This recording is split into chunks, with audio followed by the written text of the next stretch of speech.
On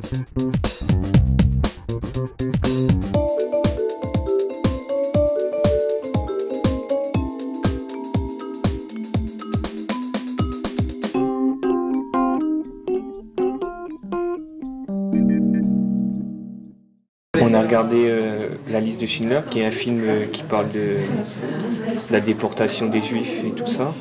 Et puis là, on décrit la scène qui s'appelle Il faudra plus que cela. On l'a décrit, puis on apporte une critique. On a apporté un résumé, puis on a fait le rapport entre la fiction et l'histoire. Puis après, on va tout mettre, on va le mettre sur Facebook avec tous les autres pour que les personnes ils puissent voir tous les travaux. Un camarade à moi qui s'appelle Clément, on a fait une synthèse du reportage Sauvé Auschwitz qui est passé sur Arte et qui nous expliquait la libération du camp et tout ce qui s'est suivi après. Lorsque le Premier ministre Joseph Sierankiewicz a voulu faire du camp d'Auschwitz un musée ouvert aux visiteurs. Après, ils nous ont présenté lorsque le pape Jean-Paul II est arrivé à Auschwitz.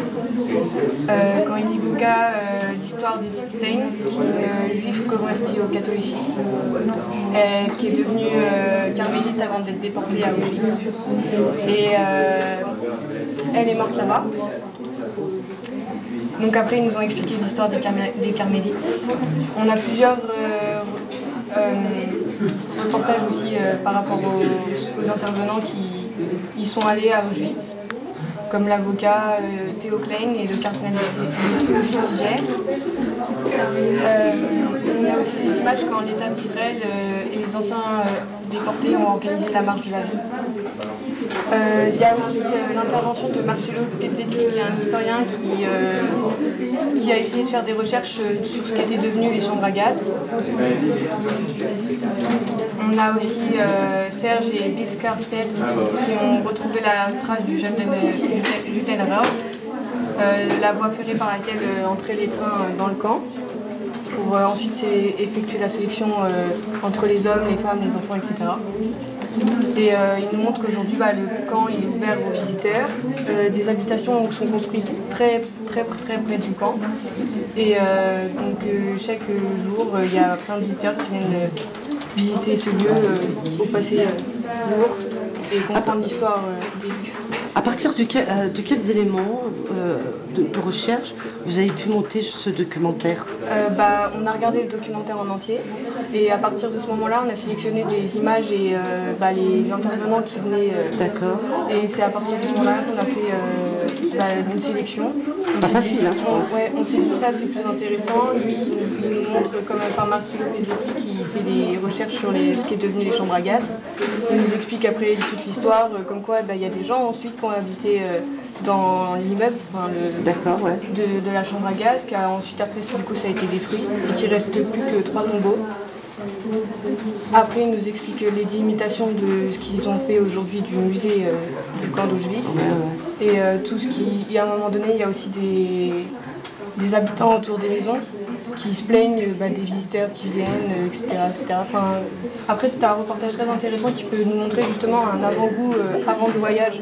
Nous montrer aussi quelles émotions on peut ressentir, comment on peut être arrivé là-bas.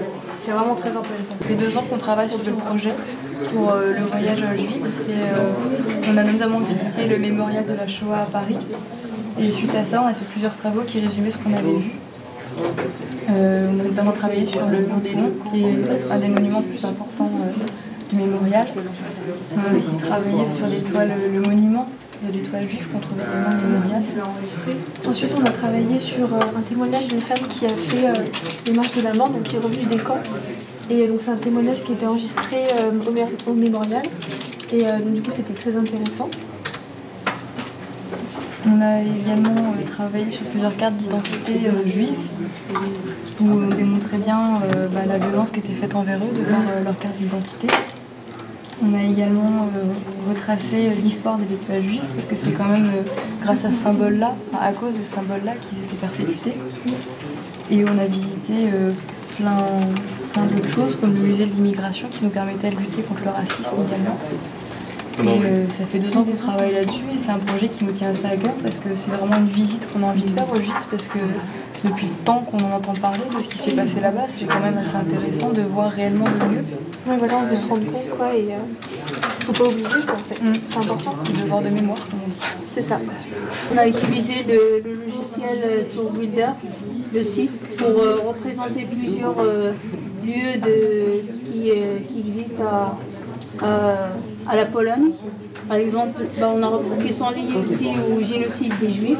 Par exemple, on a le ghetto de Varsovie, ainsi que Auschwitz.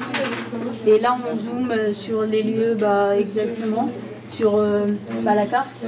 On a aussi le ghetto de Cracovie avec des informations sur le lieu. On a aussi plusieurs lieux avec des petites explications et aussi en représentant le lieu dans la carte, sur la carte.